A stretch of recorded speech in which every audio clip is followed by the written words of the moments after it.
Managed to get everything in out from the car. Picked up a couple more 2x2s, and this was a 4x8 sheet, which I had them pretty much just sliced down the middle, so basically now it's a 2x8, which I'll be further cutting down. Also put together the table saw this morning, which took quite a bit longer than what I thought it would, but it's all together now, and I think it'll do what it needs to do. And some other things that I picked up here. Had to make a Home Depot and a Lowe's trip today.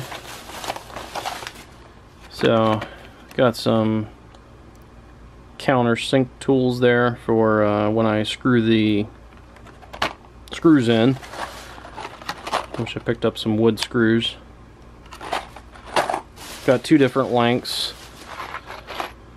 One will be for the top, kind of the top sheet, which is these here, joining onto these, and then the other longer ones would be for joining these pieces together. And also picked up some goggles, since I didn't have any of those. Always a good thing to have. I have gotten splinters in my eyes before. It is not pleasant, so that's not a mistake I'll ever make again. So I think we're going to be getting ready to do the first cut here in a bit. I have once again put myself in a predicament. These sheets are 8 feet long, so I'm hoping I can just fit it through the top of the trunk there, and I'll just ride home with the lid up. We'll see how it goes. About to make the first cut.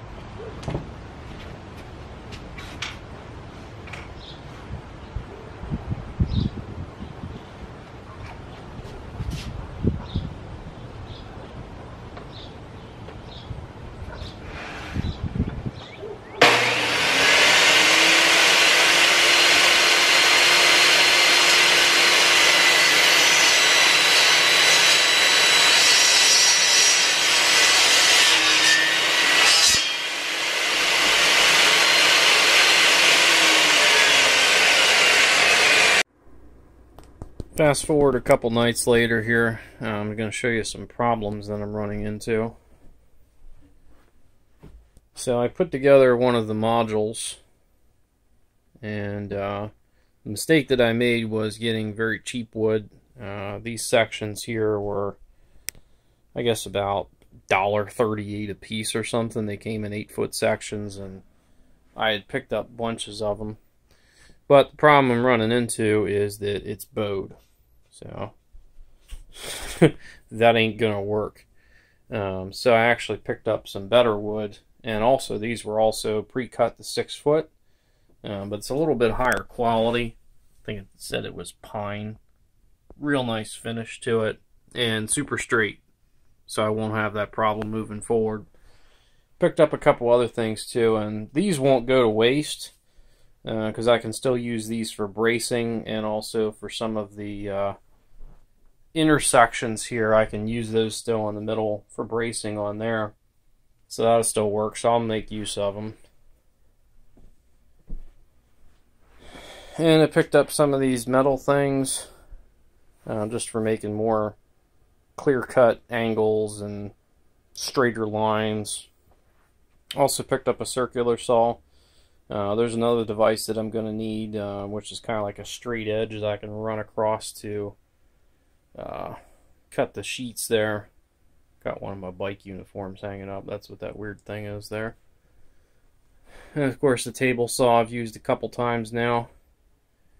Kind of getting the hang of that, but it's not suitable for all cuts. Some of these I'm going to take over to my dad's, because he has a miter saw that I think would do a better job on some of these. But that's where it is right now. Alright, a couple last things on this update here. You saw some of the stuff that's going on with the layout. A couple other things I've just picked up. Got this Pensy hat off of eBay, which is pretty cool. I'm not really like a hat guy, but kind of wanted to have something like that. You know.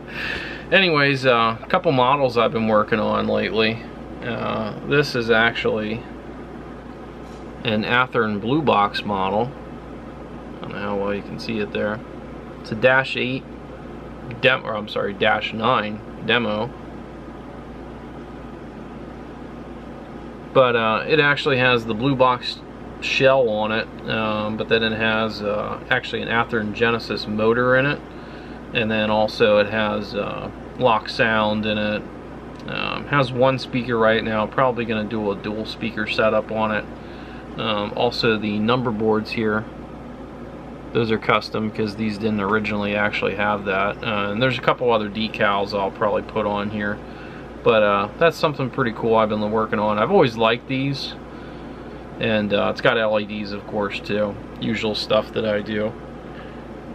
And also, just picked this up, the #1 Heritage unit that I was looking for. Interstate. And I shall call him Creamsicle.